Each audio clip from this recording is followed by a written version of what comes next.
Scoot Henderson from the G League Ignite is right up there with the best prospects I have ever evaluated. This is Florence Sealing, let's break him down.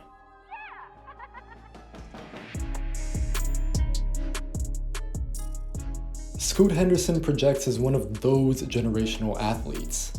He's only 6'2", but with a monster 6'9" wingspan, massive hands, and incredibly rare explosiveness that you can see all over his game.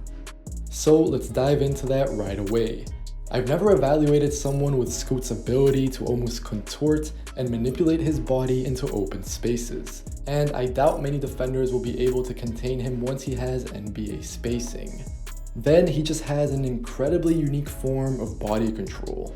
Some of these clips we're watching are ridiculous. Henderson is electric and dynamic with his movements. He covers so much ground with his blazing speed, long strides, and signature floatovers. This dunk right here is incredible, obviously. But Henderson has been doing this since he was a 17-year-old in the G League. It almost feels like the Ignite guard can get into the paint at will, and it's just so fun to watch. This recent game winner was a big time play from Scoot. Watch how easily he turns the corner left, but then it's the way he finishes through contact on the way down to win the game. Honestly, it's tough to know where to start with Scoot because he already brings so much to the table.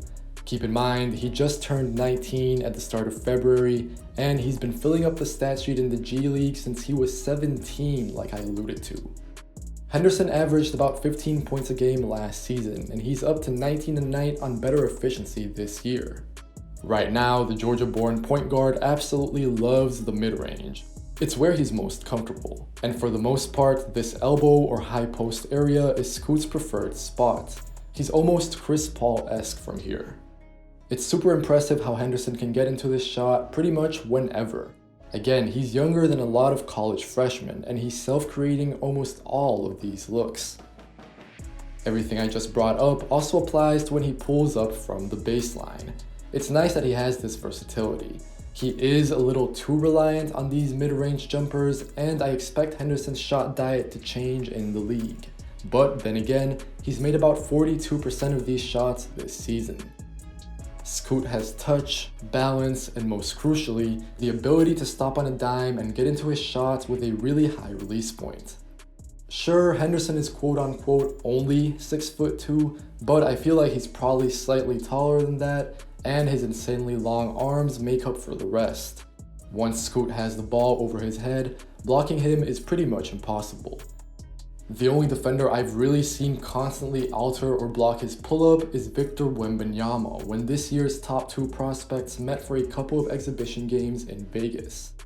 Henderson missed the second game, but he was awesome in the first. I loved the way that he took it to Wembanyama at the rim, and I want to see more of this going forward from the G League Ignite guard. From the very top of the video, it's evident. Henderson has generational athleticism. I see clear similarities to a Derrick Rose or a John Morant. Scoot is a perennial blow-by threat who will cause defenses to collapse. He's then able to go either way and can play out of hop steps, floatovers, or rip-throughs to put even more pressure on the basket. And similar to his work from the mid-range, Scoot is creating almost all of these looks for himself. Sometimes these can come in transition. The G League's fast pace definitely benefits Henderson, but I expect him to be just as effective playing in an up-tempo team once he's in the league. Thinking about the long term, he's shown some flashes as a cutter which pique my interest, but that's not his role at all right now for Ignite, and it shouldn't be, but it's interesting. Henderson has a developed body for a teenager. He's shown that he can play through contact, especially if he's dealing with another guard on defense, and then use his tools to finish inside. Scoot's length and pop allows him to finish from unorthodox, sort of funky angles. He can hang in the air, double clutch, switch hands, and generally just has lots of options to extend on his finishes.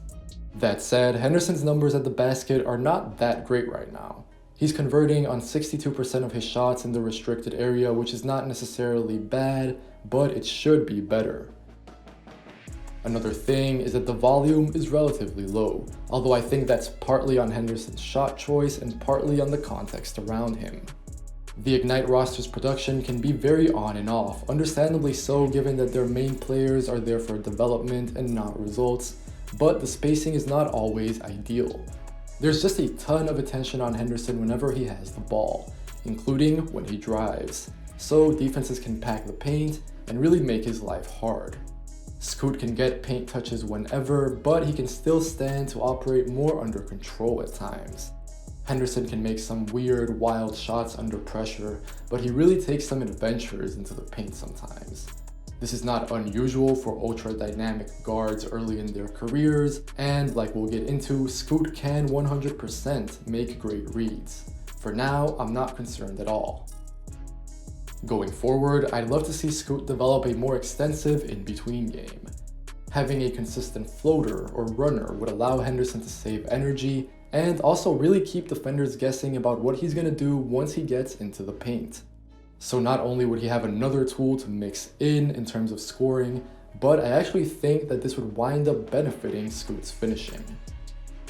After Henderson's first year with the G League Ignite, it was clear that we were looking at one of this draft's elite prospects. He was 17, dominating against pros at times, but one of his two biggest improvement points was undoubtedly the three. Last season, Scoot only made 11 of his 51 threes for about 22%. The numbers were low, but so were the attempts. This season, the story is a little different. Don't get me wrong, I'm still looking for more improvement, and the low volume has persisted.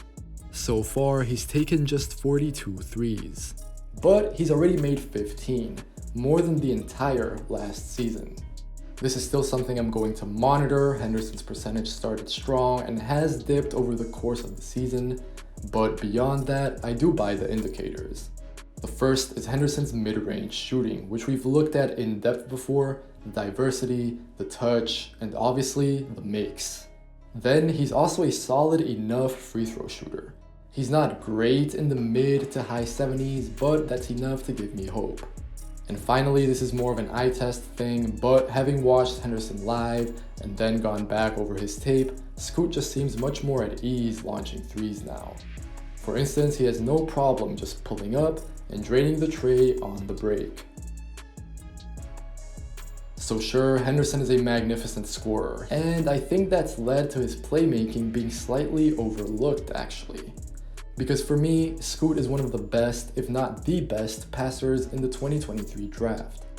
I have full confidence that whatever NBA teams need from him, he's going to be able to do as a facilitator. In this regard, I think the Ignite path has helped him out a ton, because he's playing with NBA principles against teams with league translatable ideas. Given that the NBA is so pick and roll centered, it's only fair that we start there. I love Henderson's pace coming out of ball screens.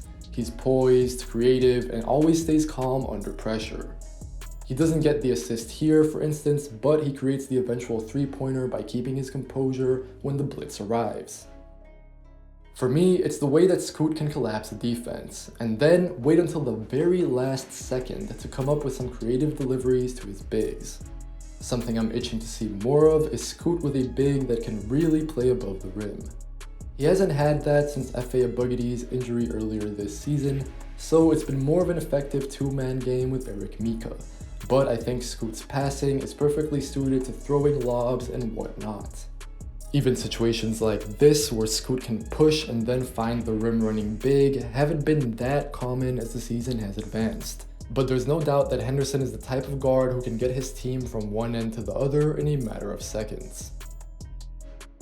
I mentioned in October that Henderson had awesome potential as a passer, but that he still had some work to do in terms of making more complicated reads. Based on everything we've seen, I truly believe that he's gotten there, but I did want to pay close attention to this here. Scoot loves to go baseline and then fire the wraparound pass for the corner three. He has the first step to turn the corner whenever, and now he also has the savvy and technique to make this weak side corner delivery on a fairly consistent basis. But I want to see even more growth take place.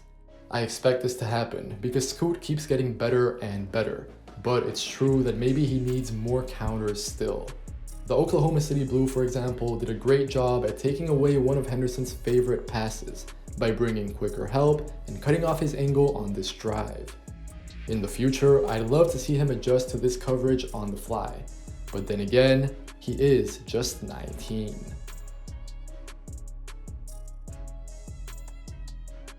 If we're being totally honest, you're not drafting Scoot Henderson for defensive purposes, but his improvement on this side of the floor this season is definitely worth noting. Earlier, I commented that Henderson's 3 was a big improvement area alongside one other thing. That was his defense. Last season, Henderson lacked focus, but really probably just knowledge on this end. After all, he was 17 coming into the G League. Maybe you would get possessions from him like this, which are not great, but he's made significant leaps in my opinion this season. I'm not sure this would have happened last year. Scoot is fully aware of the pick and roll, recovers to the big, and gets the block at the rim. It's similar here, he's engaged, so he can time himself excellently to again get the rejection. Scoot has to carry a huge load offensively, so I don't expect him to be as impactful of a defender, but he's had his moments. When his instincts don't kick in, then his 6'9" wingspan is a great thing to fall back on. At the very least, it gives Scoot more margin for error. But for the most part, if he's staying disciplined and he's executing the game plan, Scoot's not really going to hurt you on D. If anything, he can be disruptive and alter shots around the basket every once in a while. I'm curious about what Scoot's defensive assignments will look like once he's in the NBA. I think he's going to be a solid enough positional defender. His combination of athleticism and length should complicate life for a lot of point guards if he's locked in. Not too many are going to have the same tools as Henderson after all. But I wonder if he might be better off defending the other team's weakest on the ball player and sort of acting as a roamer to fly into passing lanes, get steals, and really use his length. However, it's not like Henderson can really afford to stagnate or stay the same in his defensive development. He still has work to do. For instance, he can struggle to spot and then get around screens. I'm sure that as a rookie and probably in his first few years, he's going to have his share of frustrating moments. But I also think that evaluating Henderson's defense is not that straightforward. I've already said this, but the Ignite team needs Scoot on offense. In turn, it's only fair that he does a bit less defensively, especially when he's surrounded by versatile, long wings. I do want these possessions to gradually fade away. For someone with his agility and flexibility, Henderson should not be getting caught upright. Scoot should almost always be tough to beat off the dribble, given his size and strength. And it also seems to me like he can still open up his hips and feet too much, which makes him prone to blow-bys. The tools exist, the improvement is there and has been notable, so now it's really about continuing that trajectory of growth.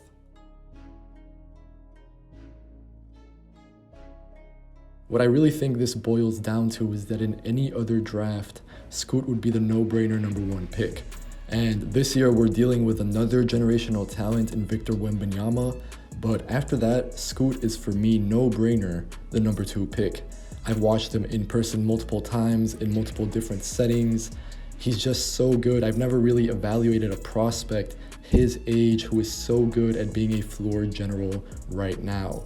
I think Scoot can make pretty much any read that you're going to want from him in the pick and roll. And not only that, of course his playmaking is underrated because his scoring is just so electric. Now, I know that his finishing numbers at the rim have to get better, but I trust that they will. Scoot, for his part, once he gets into that NBA spacing, once he's able to really get downhill on a more consistent basis, and defenders don't really have to collapse on him as much, I trust that those numbers will go up.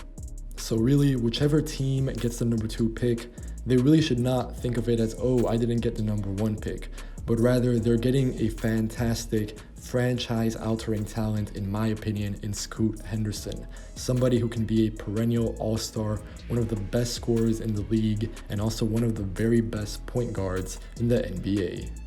As always, if you enjoyed this video, make sure to leave a like, make sure to leave a comment telling me what you think of Scoot, and if you enjoy the channel, if you want to watch more content like this, make sure to subscribe. Take care, and I'll catch you guys next time.